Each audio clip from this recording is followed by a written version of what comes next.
C'est l'autre ministre écologiste du gouvernement, Pascal Canfin, est l'invité de Preuve par 3. Bonsoir. Bonsoir. Et merci d'être avec nous. L'autre ministre avec Cécile Duflot, bien sûr. Le deuxième. Le deuxième. Oui, le deuxième, le second même.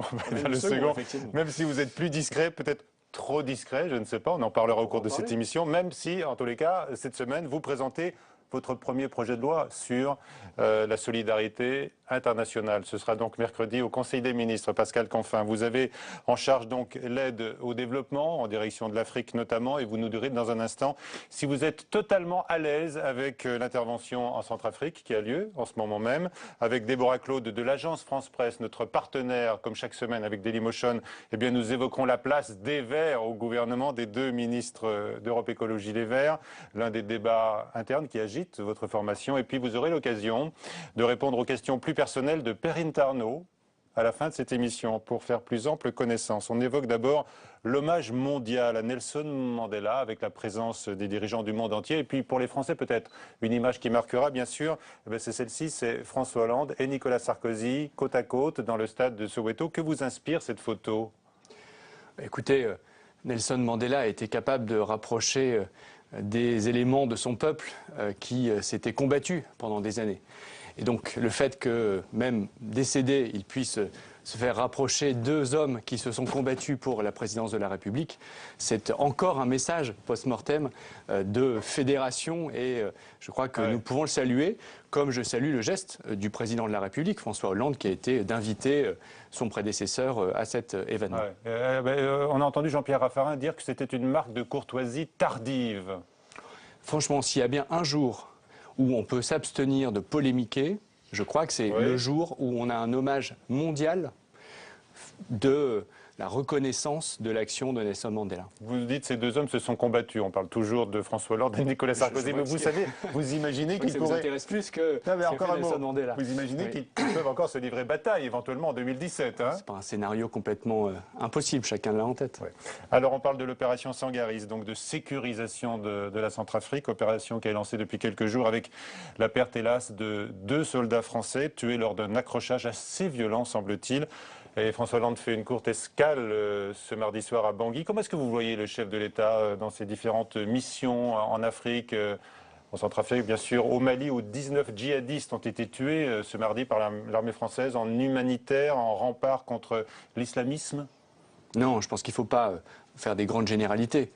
Ce qu'il faut, c'est regarder le fait que nous sommes en train de tourner la page de ce que l'on a appelé la France-Afrique. Que l'on soit au Mali, que l'on soit en Centrafrique, nous intervenons dans le cadre de résolution des Nations Unies, en soutien à des forces africaines. Il y a aujourd'hui près de 4000 soldats africains sur place en Centrafrique. Et donc nous faisons extrêmement attention, nous sommes très attentifs au respect de cette légalité internationale. Et regardez ce que faisait la France il y a justement une trentaine d'années, dans les années 70, dans ce même pays, la Centrafrique, et comparez avec ce que nous faisons aujourd'hui. Et vous verrez le chemin extraordinaire que nous avons parcouru. Et aujourd'hui, nous sommes bien dans la fin de ce que nous avons appelé à gauche la France-Afrique. Et c'est un motif de fierté, que ce soit au Mali ou en Centrafrique, d'être en responsabilité pour sauver des vies, pour sauver des pays qui sont en train de tomber, de sombrer dans le chaos, et en même temps de le faire comme, je dirais, bras armés, opérateurs du monde entier, de la communauté internationale. Je rappelle que 15 pays sur 15 du Conseil de sécurité, donc la totalité, ont approuvé cette intervention. Alors vous dites donc c'est la rupture avec la Centrafrique, avec la France-Afrique, qui a toujours réclamé la gauche. Mais regardez, aujourd'hui par exemple, les communistes, Michel de Messine au Sénat, dénonce, elle, une ingérence qui sert, dit-elle, nos propres intérêts. Et il s'agirait, quand on écoute Madame de Messine, de reprendre la main sur les intérêts économiques et stratégiques de la France au Centrafrique. Donc elle parle toujours de France-Afrique. La Centrafrique, c'est un des pays les plus pauvres du monde. Et si nous sommes les seuls à intervenir aujourd'hui, je peux vous dire que c'est plutôt parce qu'il n'y a pas beaucoup d'intérêt économique justement à y aller. Il y a en revanche des valeurs. Et ces valeurs, nous les défendons. Et nous les défendons quelque part au nom de l'ensemble de la communauté internationale qui nous mandate pour le faire sur le plan de la sécurité. Ensuite, notre équation, c'était vrai au Mali, c'est vrai en Centrafrique, c'est pas de développement sans sécurité, mais pas de sécurité dans la durée sans développement. C'est pour ça que moi, en tant que ministre du Développement, je suis déjà en train de regarder avec l'Union européenne, dont on dit qu'elle est aux abonnés absents, mais elle a déjà mis sur le plan militaire, vous avez raison. Ouais. Sur le plan de l'aide humanitaire, il y a déjà eu 50 millions d'euros. Sur le plan du financement des forces africaines qui nous accompagnent, il y a déjà eu aussi un financement européen. Et maintenant va commencer le temps du développement économique, du processus électoral, donc la reconstitution des fichiers de l'état civil pour permettre le plus rapidement possible un processus électoral, des élections démocratiques. Oui. Je crois sincèrement qu'il fut un temps où la France empêcher qu'il y ait des élections démocratiques. Mettez des gens à la place d'autres en responsabilité dans les pays africains. Ce temps est totalement révolu, puisque nous poussons, mais au contraire, nous poussons, nous l'avons fait au Mali et nous poussons en Centrafrique pour qu'il y ait justement le plus rapidement possible des élections. Quelle meilleure preuve, quelle meilleure démonstration du fait que nous sommes vraiment passés à autre chose. Et c'est aussi parce que c'est une nouvelle génération qui est en responsabilité, je l'incarne, ce qui concerne la politique de développement. C'est la même chose pour François Hollande, c'est la même chose pour beaucoup de dirigeants africains qui étaient cette semaine, ce week-end à Paris pour le sommet de l'Élysée, qui sont tournés vers l'avenir et plus vers le passé. Mais on peut s'interroger quand même aussi sur l'objectif politique de la France dans cette opération Sangaris, puisque François Hollande, vous étiez peut-être à ses côtés lors du sommet d'Élysée, justement, il a dit qu'il s'agissait quand même aussi de renverser le président Tchobia, parce qu'il l'a critiqué, il a dit qu'il était responsable et qu'il fallait le remplacer, qu'il ne pouvait pas continuer. Il y a eu un coup d'État. Ce coup d'État, ensuite, a fait l'objet d'une critique internationale de la communauté. La France y est associée. Donc il n'y a aucune raison de reconnaître tout d'un coup cette autorité comme légitime. Donc, ce n'est pas une parole spécifique de la France, c'est la parole unanime de la communauté internationale. Ce coup d'État, ensuite, s'est transformé en une quasi-guerre civile. C'est ça qui a fait que la France a obtenu un mandat et une résolution des Nations Unies pour rétablir l'ordre. Et ensuite, ce n'est pas pour conserver un régime qui est issu d'un coup d'État. Ça, c'était le passé. Aujourd'hui, c'est d'organiser avec la communauté internationale des élections libres le plus rapidement possible. Mais on se demande quand même, est-ce que la France a un plan B, par exemple, politique, pour le pays? Mais vous voyez, c'est votre question. Oui. C'est extraordinaire. Pourquoi ce serait à nous? Mais pas du tout. Pourquoi ce serait à nous d'avoir un plan B politique parce que caché nous sommes les gendarmes, nous sommes aujourd'hui les gendarmes on va plutôt mettre monsieur A ou madame B. Pas du tout. Ça ne se passera pas comme ça. Ça ne se passe pas comme ça ne s'est pas passé comme ça au Mali, puisque vous en conviendrez, il y a eu des élections démocratiques avec une participation historique au Mali et un président a été élu. Vous êtes fier de l'armée française? Je suis fier et de l'armée française et de l'action générale de la France avec cette nouvelle page que nous sommes en train d'écrire en Afrique. Est-ce que vous craignez les risques d'enlisement? Ce sont des réserves, par exemple, qui sont émises au sein de votre parti politique. Qui soutient cette initiative et qui pointe les risques. Vous savez, quand on fait quelque chose, en politique, et je pense que c'est vrai dans la vie, on prend des risques. Bon, ça c'est la réalité. Les risques, la question c'est de les maîtriser. Et c'est pour ça que nous sommes très attentifs à ce que nous ne soyons pas seuls. Il y a d'ores et déjà 4000 soldats africains. Il y a le soutien logistique d'un certain nombre de pays africains. Et c'est pour ça que nous avons mobilisé la communauté.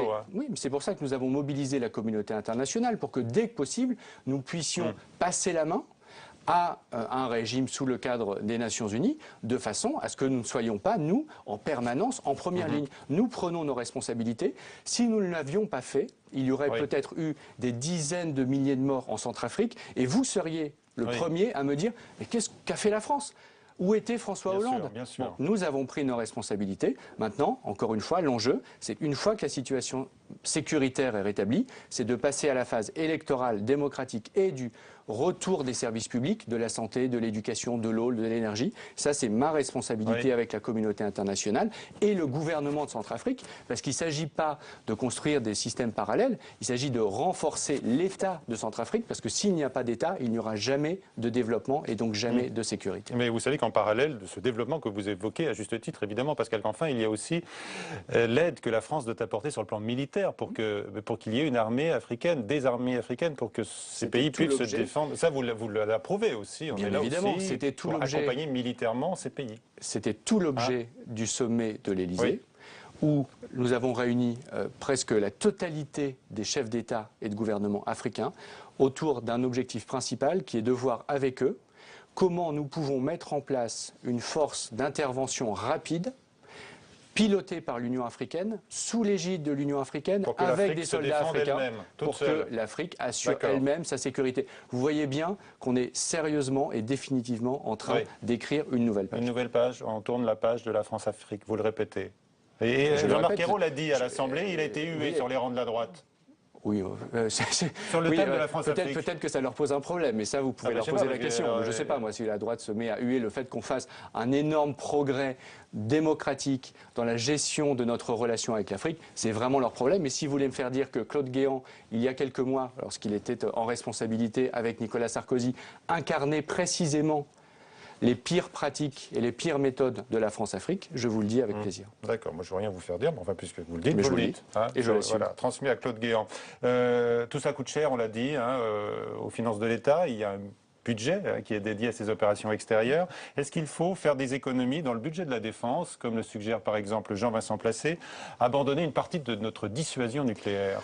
Moi, je vais vous dire quelle est la position des écologistes et donc quelle est ma position, dont j'ai bien conscience qu'elle n'est pas majoritaire au sein du gouvernement. Mais en tant qu'écologiste, la complexité des Verts, là. Non, pas du tout. Pas majoritaire au sein des Verts, majoritaire au sein du gouvernement. Nous, les écologistes, quelles que soient les responsabilités que nous occupons dans ce parti, nous sommes unis pour dire la menace stratégique a changé. Et donc, le fait de mettre autant de moyens financiers, autant de moyens budgétaires, pour avoir une bombe atomique, l'arme nucléaire civile, nous semble disproportionné. L'arme nucléaire militaire, pardon, nous semble disproportionnée. Civile, c'est l'iranien. C'est autre chose, tout à fait. Parce que la menace a changé. Vous savez, c'est pas en envoyant une bombe atomique qu'on va régler la question d'Al-Qaïda au Maghreb. On voit bien que les groupes sont très différents, que les menaces sont très différentes. Pour et vous, donc par exemple, on a besoin, que les sous-marins, par exemple. donc on a besoin d'opérations, de capacités de projection pour faire exactement ce que nous sommes en train de faire en Centrafrique et ce que nous avons fait au Mali. Et pour avoir ces moyens, faut-il encore pouvoir tailler ailleurs. Et c'est pour ça que nous sommes extrêmement cohérents, puisque nous disons oui à ces moyens supplémentaires. Comme nous sommes dans un cadre budgétaire contraint, il faut couper ailleurs. Couper où? Dans l'armement civil nucléaire, dont nous pensons qu'il n'est plus adapté à la menace stratégique.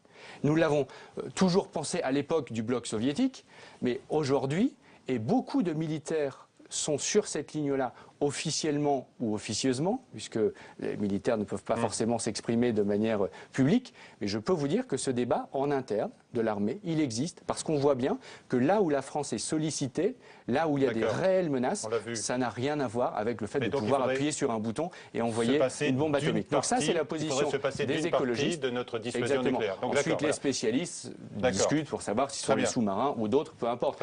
C'est la question de principe. Ce n'est pas, je le redis encore, je le sais très bien, pas la position majoritaire au sein du gouvernement, ça a toujours été la position des écologistes, je la défends. Allez, donc c'est la complexité des écologistes au sein du gouvernement. On va en parler maintenant. Allez, ou des contradictions, ou des difficultés en tous les cas. On assume totalement. Parfois. Non, parfois on est majoritaire, parfois on est minoritaire. Parfois vous êtes minoritaire. Allez, on va évoquer la marche du gouvernement justement, avec, dit-on, un Premier ministre qui a repris la main en lançant, vous le savez, la remise à plat de la fiscalité. Plus d'autorité aussi, peut-être, vis-à-vis des Verts, on va en parler. En tous les cas, Déborah Claude de l'AFP est avec nous dans une minute pour vous interroger donc sur votre expérience au plus près de Jean-Marc Ayrault. D'abord, le récit de François Goulin. Jean-Marc Ayrault a la main et compte bien la garder. Sur la sellette, tout près d'être remplacé par François Hollande, il est passé à l'offensive. Sa remise à plat de la fiscalité, un joli coup médiatique. Ministres et parlementaires socialistes sont unanimes. Un moyen de réaffirmer son autorité pour quelques mois et de ressouder la majorité parlementaire. Le groupe socialiste a toujours été très uni derrière le Premier ministre. Et cette initiative qui correspond à un engagement de campagne du président de la République, eh bien nous allons y travailler, faire des propositions. Sauf que ce coup d'éclat s'est fait aux dépens de deux ministres directement concernés, Pierre Moscovici et Bernard Cazeneuve, qui ont été mis devant le fait accompli. Eux qui tentaient, il y a encore quelques semaines, d'enterrer la promesse de François Hollande. L'annonce, le Premier ministre l'a faite en une des Échos. Même François Hollande a été pris de court, prévenu au dernier moment et par SMS. Ses conseillers grognent. Il nous a fait un bébé dans le dos, répète-t-il à qui veut l'entendre. Pour certains ministres, il s'agit d'un coup de canif dans la cohésion gouvernementale et un cadeau empoisonné. Il y a ceux qui espèrent succéder à Jean-Marc Ayrault, qui se disent merci pour le paquet de merde, je cite un de ceux-là. Et puis, au bout de quelques jours, il y a quand même eu un sentiment diffus chez tout le monde, et notamment chez les ministres, de se dire, ok, c'est un bon coup, politique en tout cas, maintenant qu'est-ce qu'on fait avec ça? Parce que c'est quand même une réforme sacrément compliquée à mettre en application. Les grandes lignes de cette réforme seront distillées d'ici juillet et s'étaleront sur 2 quinquennats, explique Matignon. Un moyen de s'inscrire dans le temps et de conserver l'avantage. La politique, c'est le mouvement, aime à dire Jean-Marc Ayrault. Et pour l'instant, c'est lui qui mène la danse. Voilà, avec nous donc Déborah Claude de l'agence France Presse.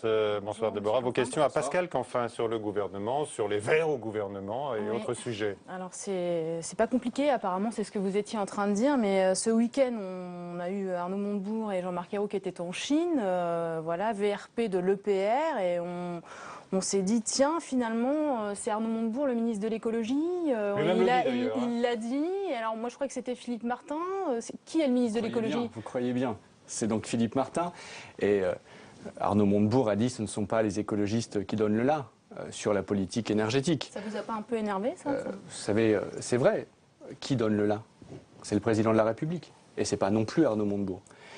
Et qu'est-ce qu'il a dit, le président de la République? Il a dit combien de fois, et pendant la campagne, et depuis qu'il est président de la République, qu'il y aura une réduction de la part du nucléaire de 75-80% aujourd'hui à 50% de la production d'électricité. C'est un élément clé du contrat de gouvernement que nous avons passé. Donc vous y croyez, et personne ne le remet en cause, ni le président de la République, qui a même eu l'occasion de le redire, ni le Premier ministre, qui l'a dit lui-même en Chine. Et donc moi je ne suis pas là pour polémiquer avec, En même temps, on voit avec que Arnaud la vie Montebourg. des centrales.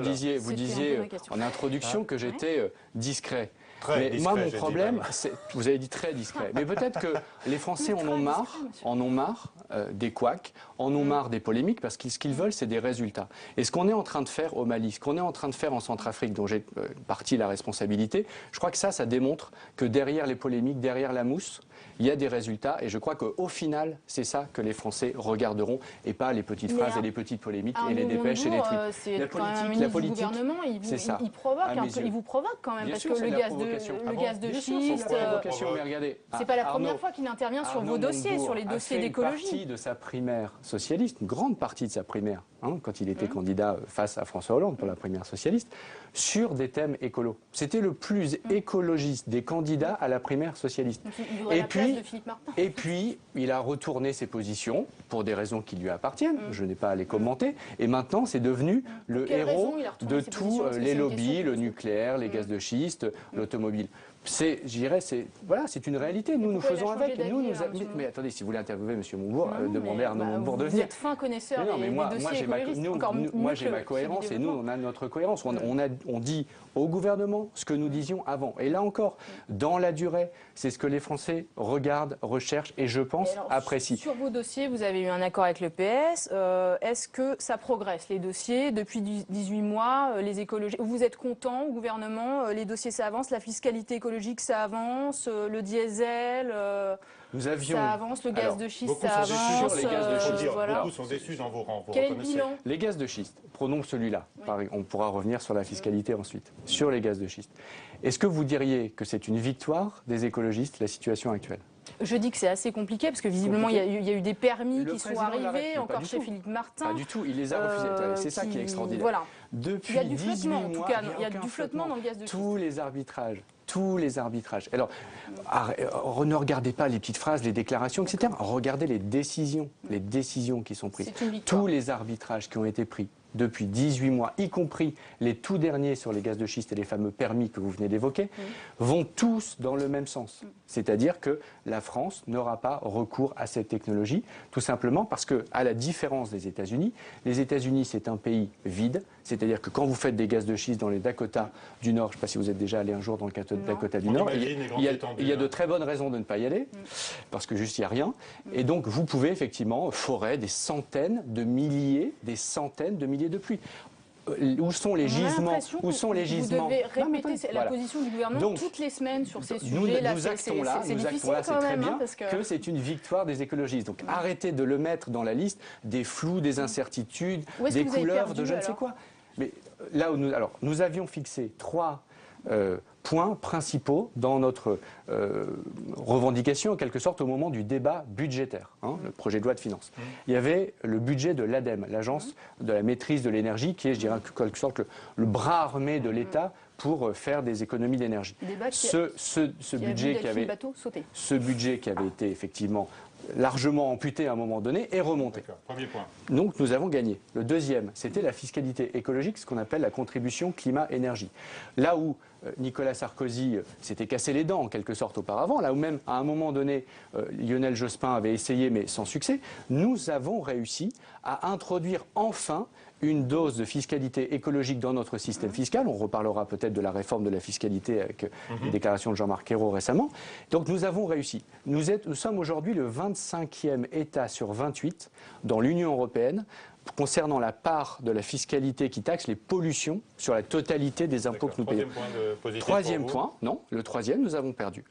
Troisième, nous avons perdu. Ah, vous voyez, alors quand on gagne, ça ne vous intéresse pas. Le diesel. Le diesel, nous étions favorables et nous le sommes toujours au fait que la fiscalité sur le diesel augmente, tout simplement parce que, et ça a encore été reconnu très récemment par je crois aujourd'hui ou hier, une étude européenne, c'est un produit cancérigène notoire. Nous sommes dans la situation.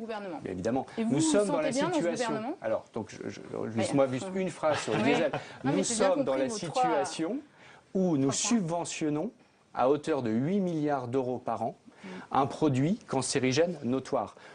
Est-ce qu'on peut être amené à se poser la question et de dire, OK, c'était un choix du passé, organisons la transition, on ne va pas couper demain, mais organisons la transition en 3 ans, 4 ans, 5 ans, 6 ans, pour sortir de cette situation absurde. Et on a perdu. Donc c'est un combat que nous remènerons dans les mois prochains. Oui, c'est simple la politique. C'est simple la politique. Oui. Parfois on gagne, parfois on perd. Quand on décide de faire de la politique, c'est qu'on est sur le terrain. D'accord, pour marquer des buts. On pourrait très bien regarder ça dans les tribunes, comme Jean-Luc Mélenchon, en disant, mais bien sûr, quelle est la victoire? Jean-Luc Mélenchon a fait le choix de ne pas être au gouvernement, pour autant qu'on lui aurait proposé. Il est donc dans les tribunes. Quelle victoire a-t-il remporté depuis les tribunes, depuis 18 mois? Aucune. Nous pouvons faire la liste des victoires que nous avons remportées, même si je ne vous dirai jamais que c'est suffisant, bien évidemment. Parce que on veut toujours plus, c'est normal, c'est notre conviction, c'est notre engagement. En revanche, nous avons remporté des victoires importantes qui justifient notre présence au gouvernement. Et d'ailleurs, la majorité des Français et de nos sympathisants... toujours de mener des batailles, il faut rester sur le long terme toujours, donc on ne part jamais. Pourquoi vous... Si, parce qu'à un moment, on peut très bien dire, imaginons que les 3 points que j'évoquais tout à l'heure, le budget, la fiscalité écologique et le diesel, nous ayons perdu sur les 3. Et imaginons que nous perdions un jour sur les gaz de schiste. Cela voudrait dire quoi? Ça voudrait dire qu'il n'y a plus d'ambition de transformation écologique de notre modèle économique. Et donc, à ce moment-là, nous en tirerions les conséquences. Mais ce n'est pas le cas aujourd'hui.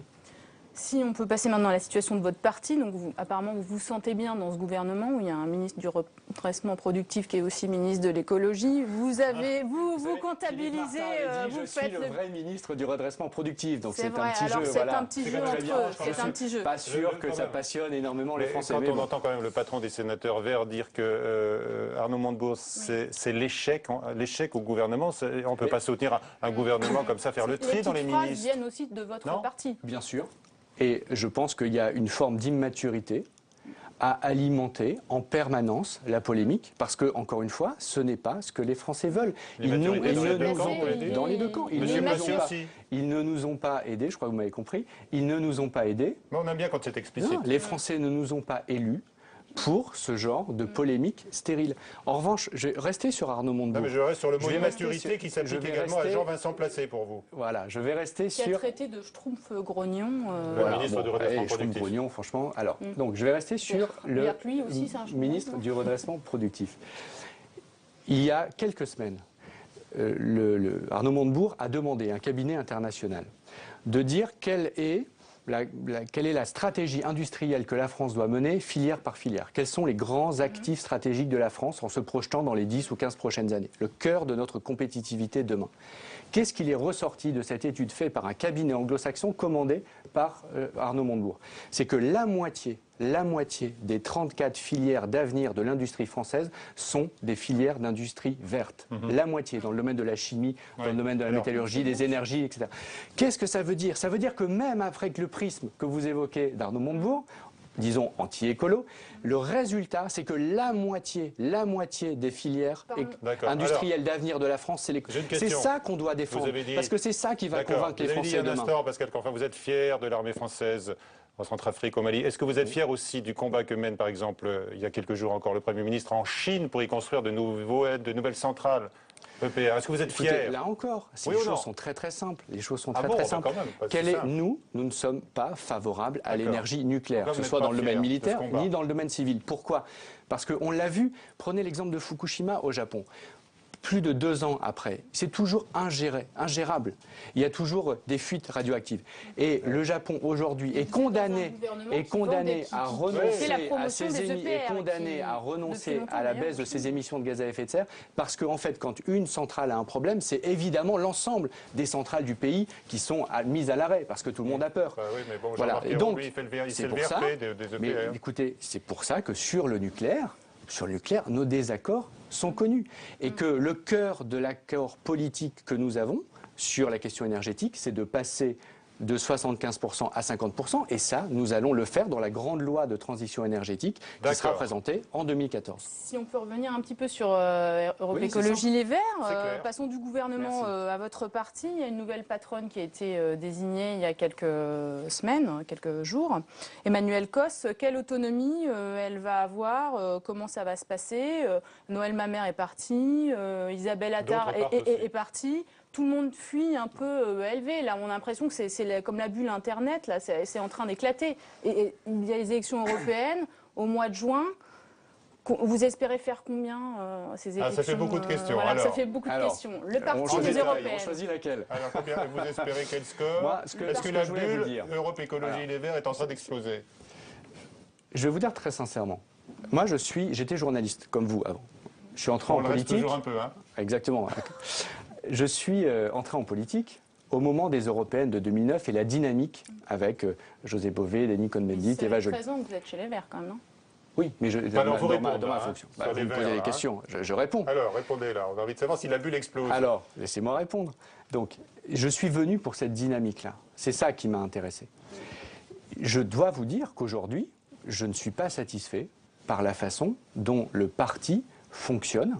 Et nous avons impérativement besoin de retrouver la dynamique qui a fait notre succès en 2009. Tout simplement parce que la crise environnementale, la crise écologique, le changement climatique, la rareté des ressources, l'augmentation des prix de l'énergie, etc., n'a évidemment pas disparu. Et donc, nous devons être à la hauteur de ces enjeux. C'est pour ça que je ne veux pas faire de polémique, c'est pour ça que je veux être en responsabilité pour changer les choses. Et je pense qu'on ne peut pas dire... Ah, nous sommes dans un nouveau monde, nous sommes en train de changer de monde avec le changement climatique, par exemple, et puis se contenter de minuscules polémiques picrocolines. On a une responsabilité, et donc je ne tomberai pas là-dedans. Je finis avec ça. Et donc nous ne sommes pas toujours à la hauteur de cette responsabilité. Par les polémiques, voilà, là, vous êtes en train de choisir les candidats pour les élections. Alors, Monsieur Bové, est-ce qu'il va être candidat aux élections européennes? On me dit qu'on lui met des bâtons dans les roues. À Marseille, il y a des problèmes. Tout à fait. Je trouverais inconcevable que José Bové ne soit pas désigné comme étant candidat pour Europe Écologie aux européennes, alors que dans le même temps, nous le soutenons pour être un des 2 leaders de notre campagne avec une verve allemande au niveau européen. Quelle cohérence cela aurait-il? Évidemment aucune. C'est pour ça qu'il est impératif, tout simplement impératif, que José Bové et Michel Rivasi d'ailleurs soient désignés comme candidats, et ce sera ce week-end au Conseil fédéral. Bon, vous avez beaucoup de choses à dire sur votre parti. Bizarrement, vous n'avez pas pris la parole lors du récent congrès de Caen. C'était le mutisme total. Oui, pourquoi? Je vous pose la question. Parce que je ne suis pas satisfait de la façon dont ça s'est passé. Vous auriez pu l'exprimer. Je le dis aujourd'hui. Une façon d'exprimer son mécontentement, c'est de ne rien dire. Voilà, eh ben là vous avez été encore une fois plus explicite avec nous ce soir. Pascal Canfin, on vous remercie. Merci Déborah. Merci. On va parler de vous justement, Pascal Canfin. Perrine Tarnot arrive juste après ces premiers éléments qui ont été recueillis par Mounir Soussi. Il s'est habitué à être photographié dans la cour de l'Élysée. Pourtant, il y a quelques années, Pascal Canfin était de l'autre côté du cordon. Avant d'entrer en politique, le ministre du Développement était journaliste à Alternative économique, un magazine qui met en avant d'autres modèles de croissance. Un bagage bien utile pour la suite de son parcours. Pascal sait ce que c'est qu'une entreprise. Il sait ce que c'est. Parce que vous voyez, dans une entreprise comme la nôtre, une coopérative, vous n'êtes pas journaliste comme un saltimbanque qui ne s'occupe pas des comptes. Vous regardez aussi si l'argent rentre. Pascal est un vrai développeur, je veux dire. Et en même temps, un développeur, ça n'empêche pas d'avoir des vraies convictions militantes. Son engagement militant se renforce à l'occasion des Européennes de 2009. Il profite de la vague écologiste pour entrer au Parlement.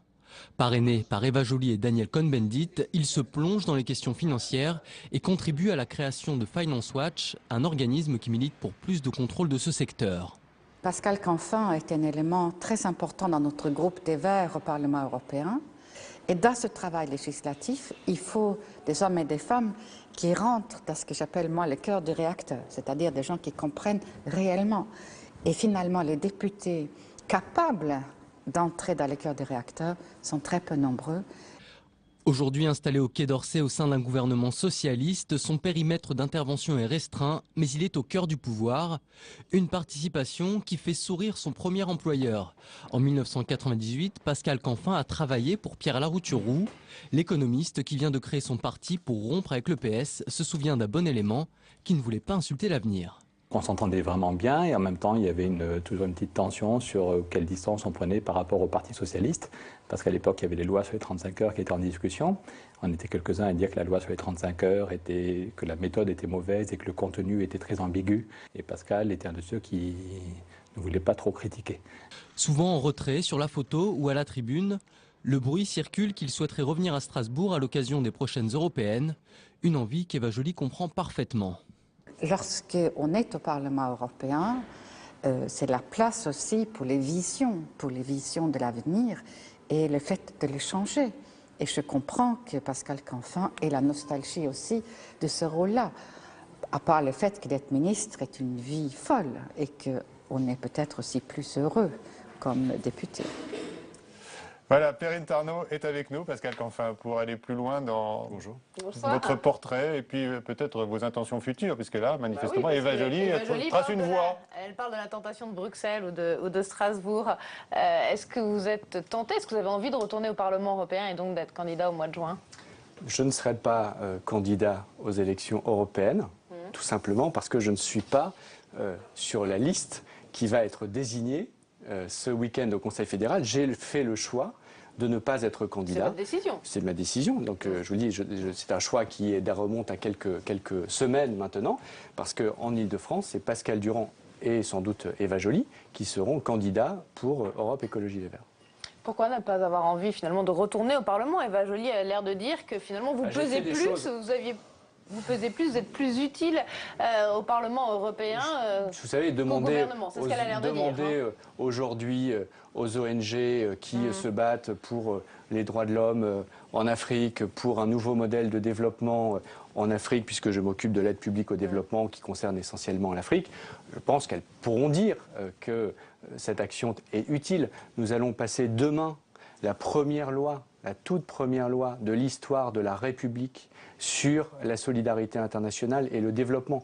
Cette politique qui n'avait jamais fait l'objet d'un contrôle démocratique parlementaire parce qu'elle était issue, on en parlait au début de l'émission, je dirais de l'histoire de la politique africaine de la France, eh bien il n'y a jamais eu de projet de loi par définition, parce que c'était quelque chose qui était, je dirais, opaque, parce qu'il fallait pouvoir le gérer au bon vouloir des dirigeants. Il y avait bien un budget dans chaque projet de loi de finances chaque année qui était alloué à la coopération. Le budget, c'était la seule chose, bien évidemment, qui était votée par le Parlement. Mais une fois, quand vous regardez, je vais y venir après, quand vous regardiez le contenu, la qualité, qu'est-ce qui était fait concrètement dans ce budget, parce que de l'argent c'est bien, mais on en fait quelque chose, eh bien, alors là, n'est pas soumis au contrôle du Parlement. Donc nous allons le faire, c'est une grande avancée démocratique. Maintenant, puisque vous me dites que ça baisse... Vos moyens. Les moyens.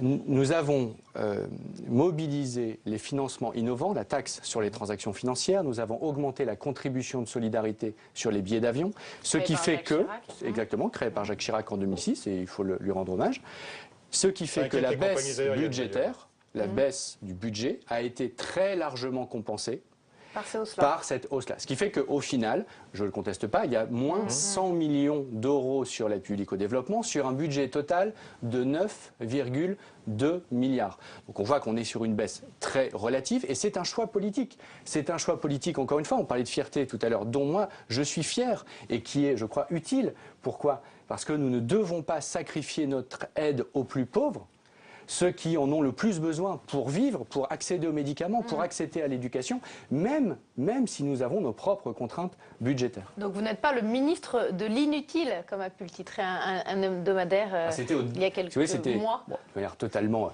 polémique, sans avoir vérifié ce qu'on faisait. Et en plus, c'était au début. C'était extraordinaire, c'est au début. Vous êtes qualifié d'inutile au début. Je pense sincèrement que 18 mois après, interroger les personnes qui s'intéressent à ces questions, interroger le million de Français qui est soit bénévole, soit donateur dans une association de solidarité internationale et qui fait vivre cette solidarité au quotidien dans la société française, je pense que la plupart vous diront que ce que nous faisons est utile, efficace et reconnu. Mais c'est vrai que vous faites partie de ces membres du gouvernement qui sont pour l'instant encore un peu inconnus du grand public. Est-ce que c'est pas un peu frustrant ? C'est pour ça que vous êtes là ce soir. C'est très bien, mais c'est ce qu'on disait tout à l'heure. Moi, si vous voulez la notoriété, pour faire la dépêche, parce que j'aurais dit une grosse polémique, qui est super, ça fait, c'est formidable, c'est une très grosse polémique, formidable, ça ne m'intéresse pas. Je suis désolé, je ne fais pas de la politique pour ça. Et je crois que ce n'est absolument pas ce que les Français attendent de la politique. Et je dirais même plus que ce genre de polémique stérile qui alimente en permanence le tuyau de l'information continue, ça déconnecte les Français de la politique. Et moi, pourquoi je fais de la politique ? C'est justement pour servir, pour reconnecter les Français, pour montrer l'utilité. On parlait du Parlement européen tout à l'heure. J'ai été le seul député, je suis le seul à avoir réussi à interdire un produit financier en Europe, puisque j'étais à la commission des affaires financières, le seul à avoir interdit un produit financier en Europe depuis la crise financière de 2008-2009. Le seul, c'est moi qui l'ai mené ce combat. Votre efficacité. Exactement, et donc j'étais très efficace. On va pas faire votre et je le suis. non plus. Non, mais ça, c'est pas à moi de le faire. Mais alors, donc, et j'ai créé le seul contre-pouvoir qui s'appelle Finance Watch à la finance. Dites-moi, alors il vaut mieux. Est-ce que les Français le savent forcément ? Ben non, ils l'ont compris. C'est la deuxième fois, vous le répétez après le reportage. Mais alors donc, Pascal Canfin, il vaut mieux être un ministre inconnu des Français que détester des Français à hauteur de 75% comme Cécile Duflot. À quoi vous faites référence ? Un sondage terrible pour la ministre du Logement que vous allez sans doute trouver injuste. Vous savez, ce qu'il faut d'abord regarder, c'est, quand on est responsable politique, c'est ce que les Français qui sont sensibles à vos idées, donc les sympathisants Europe Écologie Les Verts dans la société française, ceux qui se disent proches de nos idées, pensent de nous. Mais ils sont déçus. Et alors, vous prenez ce sondage. Quel est le pourcentage, puisque vous devez le connaître, quel est le pourcentage des sympathisants d'Europe Écologie Les Verts qui a une bonne image de Cécile Duflot et qui pense que Cécile Duflot incarne bien l'écologie ? Je ne connais pas le chiffre exact, mais je sais que ça baisse. C'est 92%. Donc vous voyez, peut-être que ça baisse, mais enfin on en est... ça veut dire quoi ? Ça veut dire quoi ? Sa motion n'a pas obtenu ce score-là lors du congrès des Verts. D'un côté d'un sondage de la société française, 60 millions, et ensuite vous parlez d'un parti. Et c'est un des problèmes que nous avons, et je ne le cache pas, cette faiblesse partisane que nous avons de l'organisation collective, notre incapacité à travailler davantage en collectif, est une pierre dans notre jardin. Et c'est pour ça que quand nous faisons un congrès qui ne se passe pas bien, ça m'énerve. Donc je préfère dans un premier temps ne rien dire et ensuite de construire parce que pas claquer la porte, pas retrouver M. Laroutourou, là, votre ami. Je pense que l'écologie, la crise écologique, les enjeux écologiques du XXIe siècle méritent mieux parfois que la façon dont certains écologistes se comportent. C'est triste, mais c'est la réalité. Je suis là pour essayer de la changer. Michel évoquait Pierre Laroutourou, donc avec qui vous avez travaillé, on vient de le voir dans le reportage, et il vient de créer un nouveau parti, la Nouvelle Donne, qui se veut une alternative au Parti Socialiste. Alors il vous invite à le rejoindre, vous lui répondez quoi ? Ah bon ? Je lui réponds qu'il a été, vous savez, il a été au Parti Socialiste, il a été chez nous, il fait un peu du comment dire, du tourisme partidaire, du tourisme partisan, Pierre Larouturou. Il a de bonnes idées. C'est intéressant, c'est intéressant. Et moi, je pense qu'on a toujours besoin, besoin d'innovation. Oui. On a toujours besoin de créativité. On n'est jamais assez créatif. On est dans un nouveau monde. Ce nouveau monde, c'est pas avec les solutions d'hier, en regardant dans le rétroviseur, qu'on va construire l'avenir de la France et l'avenir de l'Europe. Et donc, tous ceux qui aujourd'hui sont prêts à mettre des nouvelles idées, et Pierre Larouturou en fait partie, dans le débat public, eh bien, ils sont les bienvenus. Vous avez beaucoup milité pour la tenue à Paris en décembre 2015 du sommet sur le climat. Qui va se tenir, donc dans un an, en décembre 2015. En décembre 2015. Ce sera la plus grande conférence internationale que la France ait jamais. Oui, dans 2 ans. Dans 2 ans, c'est loin. La question était... Je peux vous parler du changement climatique, si vous voulez, mais peut-être aviez-vous une autre question. Oui, est-ce que vous serez encore au gouvernement pour gérer ce sommet sur le climat? Possiblement. Voilà, qui le sait. Voilà. Donc si vous croyez que nous on fait... il y a 3 ans, je n'étais pas en responsabilité. Tout à fait. Mais il y a 3 ans, j'étais pas en responsabilité politique. J'ai été élu, j'ai eu 3 ans parlementaire européen. Premier ministre et président de la République m'ont demandé de venir au gouvernement. On verra de quoi l'avenir sera fait. J'ai cette liberté extraordinaire. J'ai cette liberté extraordinaire. Je portais le projet jusqu'au bout en décembre 2015. J'ai cette liberté extraordinaire. Liberté, c'est beau. Liberté extraordinaire d'avoir fait ce que beaucoup de responsables politiques font dans une carrière toute une vie en 3 ans. Avant, je faisais autre chose. Peut-être un jour, je ferai autre chose. C'est cette liberté extraordinaire de me dire, je ne suis pas dépendant de la politique. La politique, je la sers, mais je ne m'en sers pas. Et je crois que les Français apprécient ce genre de choses, pour autant qu'ils le connaissent. Vous avez raison. Très bien, mais ça ne dépend que de vous. Et quant au sommet sur le climat, c'est un des plus grands rendez-vous du quinquennat de François Hollande. C'est dit par le président de la République lui-même, par Laurent Fabius. Et effectivement, le fait d'en avoir la responsabilité, c'est un enjeu majeur. Et si nous arrivons à trouver à Paris un accord international, le premier accord international sur le climat, qui avait échoué à Copenhague, j'aurais été très utile. Et vous parliez de désir, voilà un de mes désirs. Il le faut, la planète se réchauffe. Est-ce qu'il est difficile d'exister, ce sera la dernière question sur ce thème-là, ce sera la toute dernière question d'ailleurs, à côté de Laurent Fabius? Vous savez, Laurent Fabius, sincèrement, c'est un homme d'État. Et ce que je partage avec lui, on est parfois en désaccord, mais très largement d'accord sur la politique africaine, sur le nucléaire par exemple. Mais par contre, sur la politique africaine, on est parfaitement d'accord. Et ce que je partage avec lui, je pense, c'est le sens de l'État. Merci beaucoup d'avoir été avec nous cette semaine. Pascal Canfin, merci Perrine. Merci. La semaine prochaine, c'est Vincent Peillon, le ministre de l'Éducation nationale, qui sera notre invité. À très vite.